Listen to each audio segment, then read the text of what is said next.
आपका यूनिक प्रज्ञान यूट्यूब परिवार में मैं प्रज्ञान सर हार्दिक स्वागत करता हूं, वंदन करता हूं, अभिनंदन करता हूं। प्यारे साथियों, अगर आप आरओ या आरओ एग्जाम की तैयारी कर रहे हैं अथवा किसी भी वनडे एग्जाम की तैयारी कर रहे हैं जिसमें सामान्य हिंदी पूछी जाती है, तो आपके लिए वीडियो होने वाला है काफी महत्वपूर्ण। तो आज के इस वीडियो को प्रारंभ करें इससे पूर्व अगर वीडियो को पहली बार देख रहे हैं अथवा चैनल पर नए हैं तो कृपया चैनल को सब्सक्राइब, वीडियो को लाइक और शेयर करना बिल्कुल ना भूलें। तो बिना समय गंवाए प्रारंभ करेंगे आज की इस पाठचर्या को और देखेंगे आज की पाठचर्या के प्रैक्टिस सेट का पहला प्रश्न। पहला प्रश्न है, वर्तनी की दृष्टि से निम्नलिखित में से कौन सा शब्द शुद्ध शब्द है, इसका आपको जवाब बताना है। तो दिए गए विकल्पों में देखिए, शुद्ध शब्द के रूप में इसमें जो है ह हलंत होता है, वह पूरा होता है। तो पहला तो अशुद्ध है आपका, तो पहला अशुद्ध है। तो ठीक इसी का जो है शुद्ध रूप यहां पर आपको दिखाई दे रहा है विकल्प डी में, आवाहन। आवाहन शब्द इसमें शुद्ध है। इसके बाद स्वावलंबन शब्द इसमें जो लिखा है यह भी अशुद्ध है। स्वावलंबन नहीं बल्कि इसकी शुद्ध वर्तनी होती है स्वावलंबी। क्या होती है? स्वावलंबी। स्वावलंबी होती है। और निरावलंबन नहीं होता है बल्कि निरालंब होता है। क्या होता है? निरालंब होता है, निरालंब। तो विकल्प इसका जो है राइट क्या बनेगा? डी। डी शब्द इसमें शुद्ध है। इसी तरह से बढ़ते हैं आगे और देखते हैं प्रश्न संख्या 2 को। दूसरे प्रश्न में वर्तनी की दृष्टि से निम्नलिखित में से कौन सा शब्द अशुद्ध है, इसका आपको चयन करना है।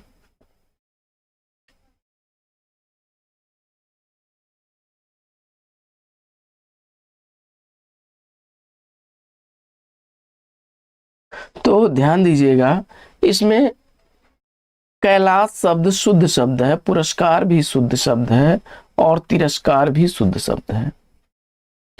जबकि ये परिशिष्ट नहीं बल्कि यहां पर ठ लिख दिया गया। अगर ये ट होता परिशिष्ट होता है, शिष्ट।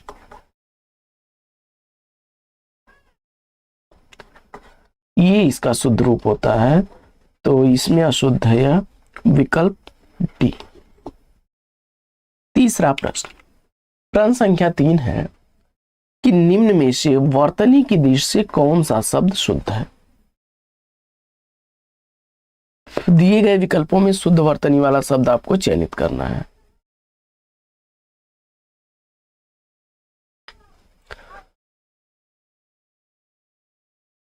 तो संन्यास शब्द जो लिखा गया है इसमें यहां पर अगर बिंदी लगा देते तो यह शुद्ध हो जाता, इसलिए यह अशुद्ध है। और पूजनीय शब्द भी अशुद्ध है क्योंकि पूजनीय नहीं बल्कि क्या होता है? पूजनीय। इसका शुद्ध शब्द क्या होता है? पूजनीय। और अस्थायित्व शब्द जो है इसमें मिस्टेक कहां पर हो रही है? तो आप जानते हैं यहां पर छोटी ई की मात्रा लगेगी, अस्थायित्व बनेगा।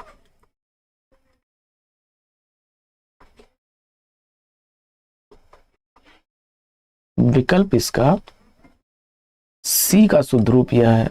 तो इसमें शुद्ध शब्द डी को चुना आपने, तो राइट आंसर है विकल्प डी।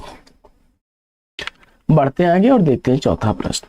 चौथा प्रश्न है कि निम्न विकल्पों में से उस विकल्प का चयन करिए जो दिए गए वाक्यों के सही वाक्य भेद का विकल्प हो। वह संतुष्ट थे इसलिए उसने कभी शिकायत नहीं की। वह संतुष्ट थे इसलिए उसने कभी शिकायत नहीं की। इसमें शुद्ध शब्द क्या बनेगा? ये किस तरह का शब्द है यह आपको बताना है।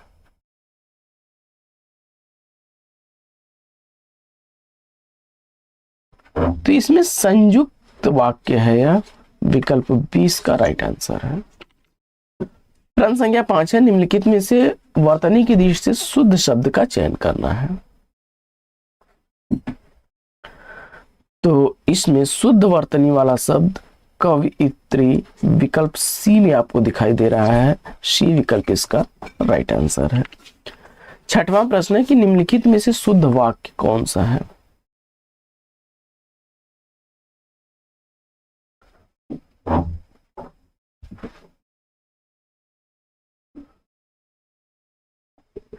प्रश्न संख्या 6, भारत की राजभाषा हिंदी है।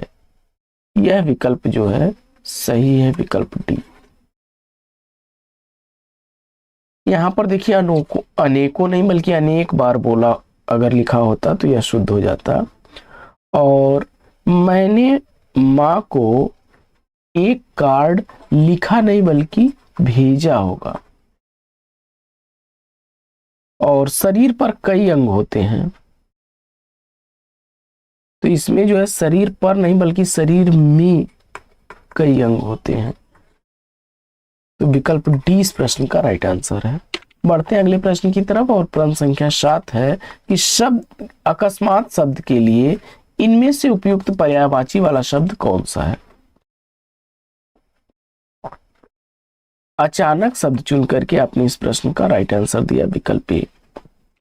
अगला प्रश्न है कि निम्नलिखित प्रश्न में 4 विकल्पों में से उस विकल्प का चयन करें जो दिए गए शब्द के समानार्थी शब्द का विकल्प नहीं है। 8वें प्रश्न का राइट आंसर क्या बनेगा। 8वें प्रश्न का राइट आंसर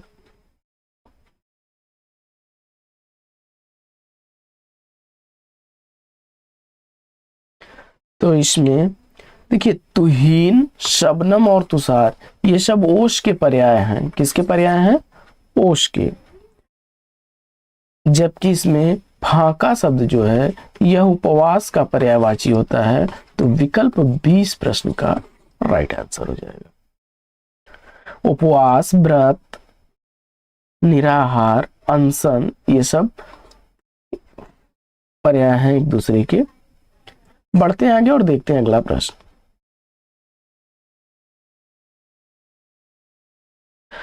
अगला प्रश्न है कि इनमें से कौन सा शब्द अंबर शब्द का अर्थ नहीं है।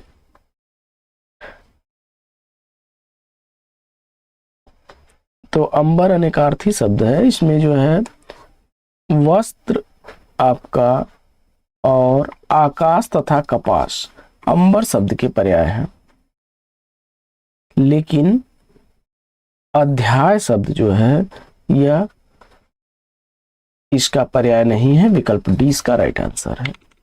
प्रश्न संख्या 10। 10वां प्रश्न है कि इनमें से कौन सा शब्द अग्नि का पर्यायवाची नहीं है। अग्नि का पर्यायवाची इसमें से कौन सा शब्द नहीं है।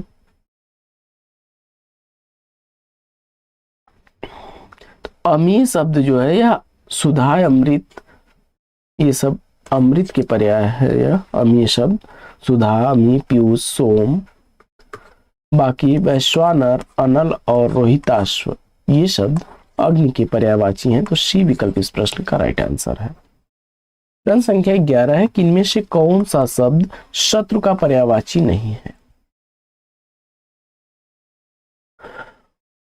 प्रश्न संख्या 11 का सही जवाब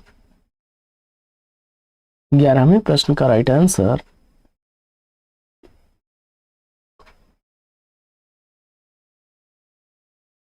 देखिए शत्रु शब्द का पर्यायवाची इसमें पूछा जा रहा है, और अरि माने दुश्मन या शत्रु अगर आपने चुन लिया है विकल्प ए को तो राइट आंसर है। अगला प्रश्न, निम्नलिखित में से कौन सा शब्द तिमिर का पर्यायवाची है। तिमिर शब्द का पर्यायवाची,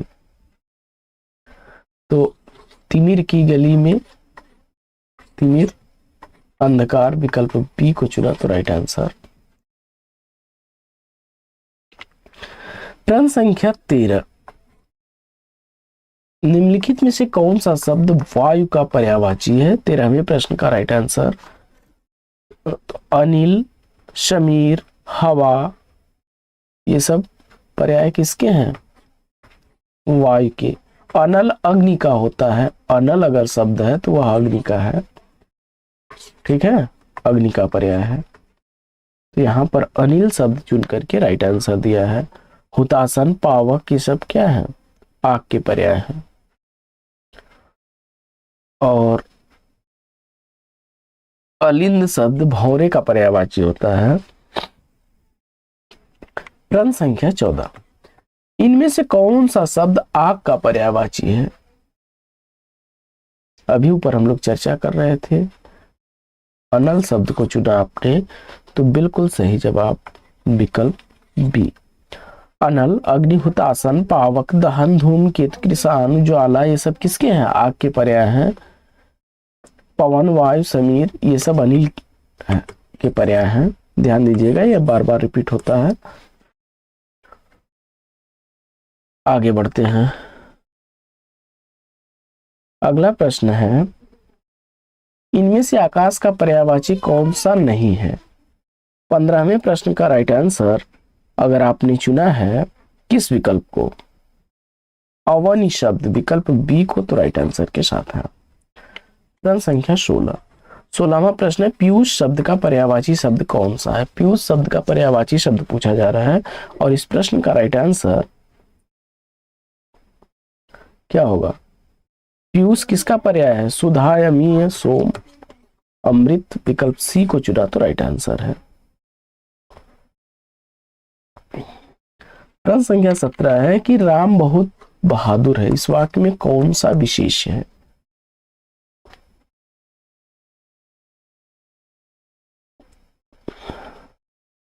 देखिए, इसमें बहुत शब्द है, यह तो प्रविशेषण है क्योंकि यह बहादुर की विशेषता बता रहा है और बहादुर शब्द जो है यह विशेषण है। बहादुर शब्द विशेषण है, यह प्रविशेषण है। और राम शब्द जिसकी विशेषता बताई जा रही है यह क्या है? विशेष्य है। तो विकल्प 20 का राइट आंसर है। जो शब्द संज्ञा या सर्वनाम की विशेषता बताते हैं उन्हें तो विशेषण कहा जाता है, लेकिन जिस शब्द की विशेषता बताई जाती है, उस जिसकी विशेषता बताई जाती है वह क्या होता है? विशेष्य होता है। और जो विशेषण की विशेषता बताता है वह प्रविशेषण होता है। आगे, जिन संज्ञाओं की विशेषता बताई जाती है उन्हें क्या कहते हैं? अभी हम लोग इस पर चर्चा कर रहे थे। तो जिस संज्ञा की विशेषता बताई जा रही है वही तो विशेष्य होगा। विकल्प सी इसका राइट आंसर है। जैसे राम बहुत बहादुर है, अभी हम लोगों ने देखा, तो इसमें राम शब्द की विशेषता बताई जा रही है कि वह बहादुर है, लेकिन बहुत बहादुर है, तो बहादुर की भी विशेषता बढ़ा दे रहा है प्रविशेषण। जैसे अगर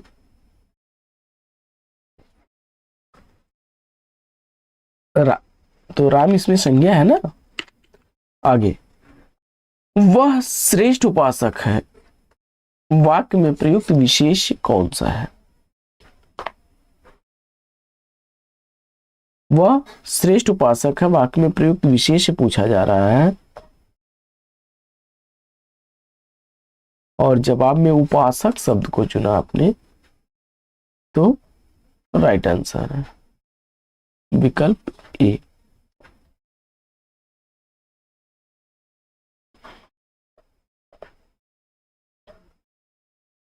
आगे बढ़ते हैं।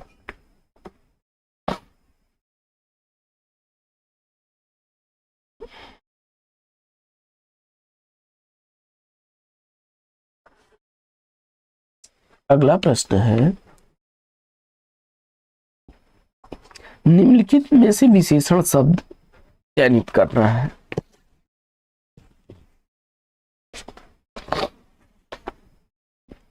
इसमें लाल शब्द चुना आपने तो राइट आंसर है विकल्प ए। अगला प्रश्न है कि निम्नलिखित में से कौन सा शब्द विशेषण है? 21वें प्रश्न में विशेषण शब्द निपट आपने चुन लिया तो राइट आंसर है विकल्प सी। यह गुणवाचक विशेषण है। कैसा विशेषण है? गुणवाचक। जब संज्ञा सर्वनाम के गुण, दोष, रूप, रंग आदि का बोध होता है जहां, वहां पर गुणवाचक विशेषण होता है। अगला प्रश्न है कि दिए गए वाक्य में गुणवाचक विशेषण ज्ञात कीजिए। अभी हम लोग चर्चा कर रहे थे गुणवाचक विशेषण का। तो हमारे विद्यालय के पास आम का एक विशाल वृक्ष है। तो इसमें जो है वृक्ष की जो विशेषता है वह विशाल बताई जा रही है, यानी उसके गुण की बात की जा रही है। तो विकल्प सी इसका राइट आंसर है। जहां पर किसी संज्ञा सर्वनाम के गुण, दोष, स्वभाव, आकार, प्रकार, रूप, रंग का संबंध बताया जाएगा, वहां पर क्या होगा? गुणवाचक विशेषण होगा। प्रश्न संख्या 23 है कि सफेद कमीज में कौन सा विशेषण है? सफेद कमीज में विशेषण पूछा जा रहा है आपसे। प्रश्न संख्या 23 का सही जवाब, तो कमीज की विशेषता कैसी है? सफेद है। यहां भी गुणवाचक विशेषण है, विकल्प सी इसका राइट आंसर। अगला प्रश्न है कि किसी संज्ञा या सर्वनाम शब्द की विशेषता बतलाने वाले शब्द को क्या कहा जाता है? और इस प्रश्न का जवाब आपने सेलेक्ट कर लिया विकल्प बी, विशेषण को, तो राइट आंसर के साथ है। प्रश्न संख्या 25 है, विशेषण का लिंग किसके अनुसार होता है? तो विशेषण का लिंग जो होता है वह विशेष के अनुसार होता है। जैसे मान लीजिए मोहन अच्छा लड़का है, अच्छा लड़का है, ठीक। तो यहां पर अच्छा शब्द जो है मोहन के अनुसार आया है। वहीं अगर कहा जाए कि मीरा अच्छी लड़की है,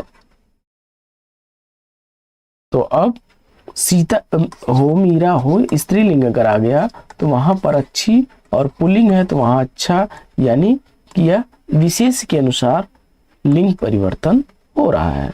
तो विकल्प ए इस प्रश्न का राइट आंसर। बढ़ते आगे और देखते हैं अगला प्रश्न।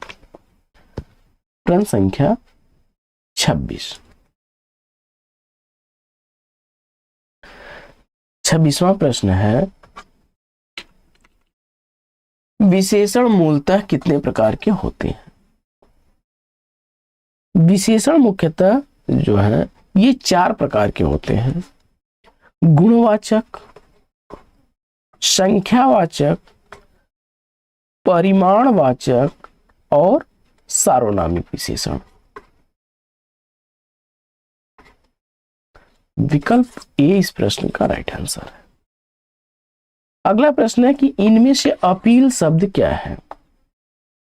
अपील शब्द अंग्रेजी भाषा का शब्द है और जानते हैं कि यह हमारी भाषा से इतर है, यानी विदेशी है। विकल्प 20 को राइट आंसर। मजिस्ट्रेट हुआ, कोर्ट हुआ, जज हुआ, पेंशन हुआ, माचिस, ये सब अंग्रेजी भाषा के शब्द हैं। अगला प्रश्न है कि अलमारी किस भाषा का शब्द है? तो तंबाकू, बाल्टी, साबुन, कमीज, आलू, ये सब अलमारी किस भाषा के? पुर्तगाली भाषा के शब्द हैं। विकल्प 20 का राइट आंसर है। तिजोरी, कप्तान, पादरी, ये सब पुर्तगाली भाषा के शब्द हैं। अगला प्रश्न है कि आद्रक का तद्भव शब्द पूछा जा रहा है आपसे। आद्रक शब्द का तद्भव, तो यह अदरक शब्द जो है, अदरक, विकल्प सी इसका राइट आंसर हो जाएगा। अदरक, इससे इसका तद्भव होगा। अगला प्रश्न, अंगरखा शब्द क्या है? तो अंगरक्षक शब्द जो होता है, अंग रक्षक शब्द का तद्भव शब्द अंगरखा बनता है। विकल्प डी इस प्रश्न का राइट आंसर है। अगला प्रश्न,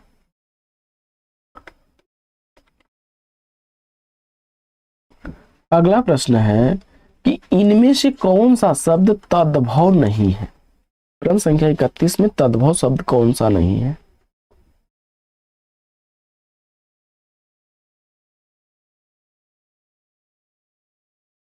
जवाब में आपने सेलेक्ट किया, देखिए आम, आठ, आधा, ये सब तो तद्भव शब्द हैं। अग्नि शब्द तत्सम शब्द है, तो विकल्प डी इस प्रश्न का राइट आंसर है। आठ शब्द जो है इसका तत्सम बनता है अष्ट। वहीं आम का तत्सम बनता है आम्र। और आधा शब्द अर्ध शब्द, इसका अर्ध शब्द जो है यह तत्सम है इसका। अगला प्रश्न है कि इनमें से कौन सा शब्द एकल का तद्भव शब्द है? प्रश्न संख्या 32 में सही जवाब आपने अकेला शब्द को चुना, तो विकल्प सी राइट आंसर है। अगला प्रश्न है कि अज्ञान शब्द का तद्भव क्या बनेगा? प्रश्न संख्या 33 में अजान, विकल्प बी को चुना आपने, तो राइट आंसर है। अगला प्रश्न, इनमें से कौन सा शब्द तत्सम शब्द है? और जवाब में आपने अंक शब्द विकल्प सी को चुना, तो राइट आंसर है। अंक शब्द जो है यह क्या है? तत्सम शब्द है। इसका आंख होता है आंख, तद्भव। और आक शब्द जो है इसका तत्सम बनता है अर्क। क्या बनता है?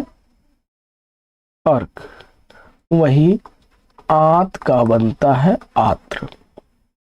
और अंजलि शब्द जो है इसमें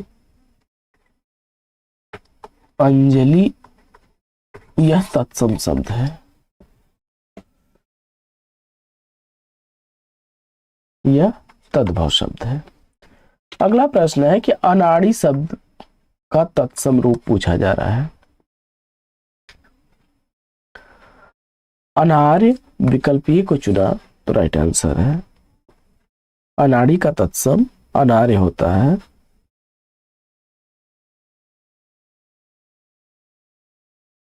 देखिए, यह अट्टालिका शब्द जो है यह तत्सम शब्द है।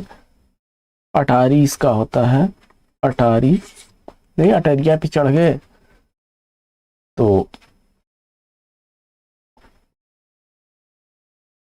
अगला प्रश्न, प्रश्न संख्या 36 है कि हिंदी भाषा में निम्नलिखित में से कौन सा शब्द पुर्तगाली भाषा से लिया गया है? प्रश्न संख्या 36 का सही उत्तर अगर आपने चुन लिया है किसको? विकल्प ए, तो राइट आंसर है विकल्प ए। आलू शब्द पुर्तगाली भाषा का शब्द है। यह फ्रेंच भाषा, अंग्रेज शब्द जो है यह फ्रेंच भाषा का शब्द है। और कैची, कुली, ये दोनों शब्द तुर्की भाषा के शब्द हैं। तुर्की भाषा के शब्द हैं। पुर्तगाली भाषा का शब्द इसमें आलू है, यह फ्रेंच भाषा का अंग्रेज शब्द है। कैची और कुली तुर्की भाषा के शब्द हैं। प्रश्न संख्या 37 है कि खाद्य सामग्री जो यात्रा के समय रास्ते में उपभोग के लिए दी जाती है उसके लिए एक शब्द क्या होगा? प्रश्न संख्या 37 का राइट आंसर अगर आपने चुन लिया है किसको? विकल्प बी को, पाथेय, तो राइट आंसर है आपका।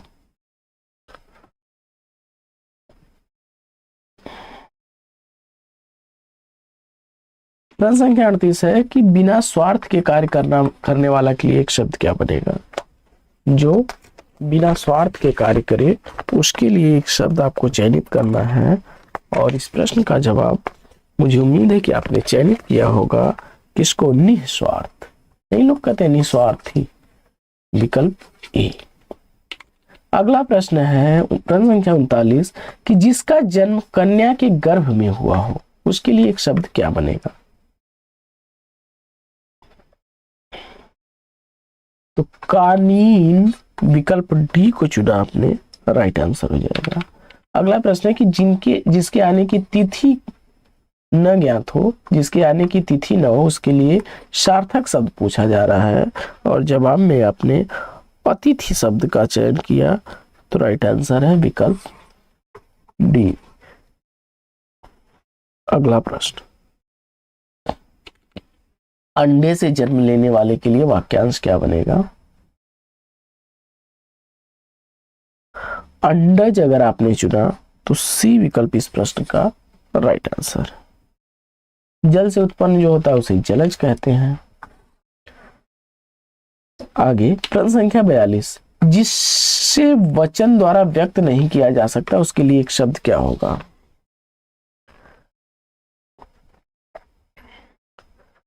आपने इसके लिए अनिर्वचनीय विकल्प डी को चुना तो राइट आंसर है। और जो अनिवार्य का मतलब जो करने के लिए आपके लिए क्या है? अनिवार्य है, जिसके बिना कोई काम न हो सके वहां अनिवार्य होता है। और जिसका अनुकरण किया जा सके उसके लिए अनुकरणीय शब्द का प्रयोग होता है। और जो इस लोक के परे की बात हो अलौकिक। अगला प्रश्न है कि नीचे दिए गए वाक्यांश के लिए उचित शब्द दिए गए विकल्पों में से चयनित करना है। जो सबके आगे रहता हो उसके लिए एक शब्द क्या होगा? तो अग्रणी शब्द विकल्प डी राइट आंसर हो जाएगा। प्रश्न संख्या 44 है कि जो देखने योग्य न हो वाक्यांश के लिए एक शब्द बताना है आपको। विकल्प आपने सी का चयन कर लिया तो राइट आंसर है अदर्शनीय। अगला प्रश्न है कि जिसका जन्म बाद में हुआ हो वाक्यांश के लिए उपयुक्त शब्द पूछा जा रहा है। प्रश्न संख्या 45 का सही जवाब अनुज शब्द विकल्प ए को चुन लिया तो राइट आंसर है आपका। अगला प्रश्न है कि नीचे दिए गए शब्द में से उचित वाक्यांश दिए गए विकल्पों में से चुनना है। प्रश्न संख्या 46 का सही उत्तर अन्यमनस्क, यानी जिसका मन किसी दूसरी ओर लगा हो, विकल्प ए को चुना तो राइट आंसर है। अगला प्रश्न है कि निम्नलिखित में से शुद्ध वाक्य कौन सा है? शुद्ध वाक्य इसमें से चुनना है आपको।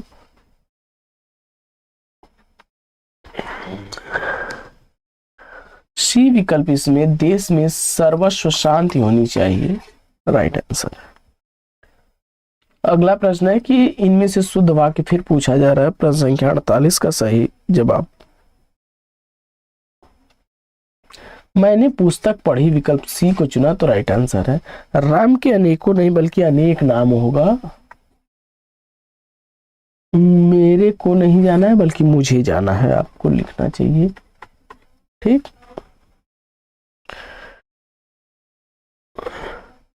बढ़ते हैं आगे। अगला प्रश्न है कि कौन सा वाक्य शुद्ध है? शुद्ध वाक्य का चयन करना है आपको। प्रश्न संख्या 49 का सही जवाब दही शब्द जो है यह पुल्लिंग होता है, तो इसलिए दही खट्टी नहीं बल्कि दही खट्टा है, विकल्प 20 का राइट आंसर। अगला प्रश्न है कि लिंग की दृष्टि से अशुद्ध वाक्य।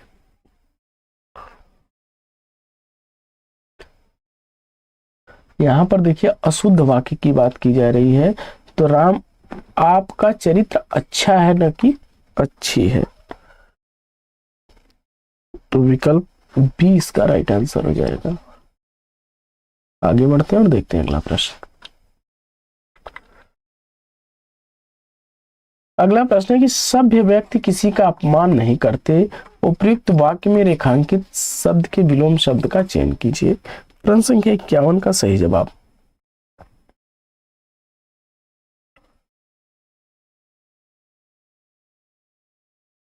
सभ्य व्यक्ति किसी का अपमान नहीं करते, तो सभ्य का इसमें विलोम पूछा जा रहा है, तो सभ्य का विलोम असभ्य बनेगा, डी विकल्प राइट आंसर। अगला प्रश्न है कि विलोम शब्दों का निम्न में से कौन सा युग्म सुमेलित नहीं है, यानी कौन सा युग्म सही नहीं है यह आपको बताना है। तो अग्नि और आग एक दूसरे के पर्याय हैं, न कि विपरीतार्थक। अग्नि का तो जल होना चाहिए ना, जल। बाकी अपना पराया, आस्था नास्था आकाश पाताल सही है। अगला प्रश्न है कि दिए गए शब्द का विलोम ऊर्ध्वगामी, तो जो ऊपर जा रहा हो वो ऊर्ध्वगामी होता है और नीचे आने वाला अधोगामी विकल्प, ये सही हो जाएगा। अगला प्रश्न है कि उस निम्नलिखित प्रश्न में 4 विकल्पों में से उस विकल्प का चयन करें जो विलोम शब्द का सबसे अच्छा विकल्प है।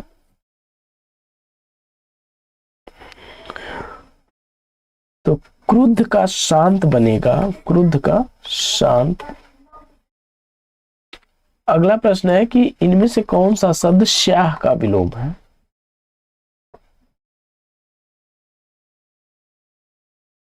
जवाब में आपने काला का सफेद विकल्प डी को चुना तो राइट आंसर। अगला प्रश्न है कि इनमें से कौन सा शब्द अतिवृष्टि का विलोम है। प्रश्न संख्या 56 का राइट आंसर। अनावृष्टि विकल्प डी को चुना तो राइट आंसर है। अगला प्रश्न है कि इनमें से कौन सा शब्द हिंसा का विलोम है। प्रश्न संख्या 57 का राइट आंसर। अहिंसा विकल्प ए को चुना तो राइट आंसर है। और अगला प्रश्न है कि निम्नलिखित में से कौन सा शब्द आरोह का विलोम है।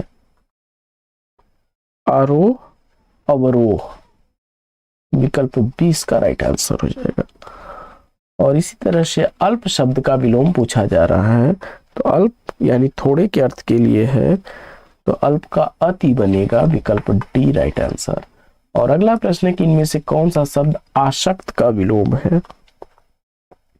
आसक्त का विलोम आपने अनासक्त विकल्प को चुन लिया, सही जवाब के साथ है। तो साथियों, आज की पाठचर्या कैसी लगी कमेंट्स करके जरूर बताइए। आज की इस पाठचर्या में लेंगे यहीं पर विराम, फिर मिलेंगे आपसे अगले वीडियो में एक नए प्रश्न, एक नए टॉपिक, एक नए अंदाज में। तब तक के लिए लेते हैं आपसे विदा। आपका जीवन मंगलमय हो। बेस्ट विशेष बेस्ट ऑफ लक। जय हिंद साथियों।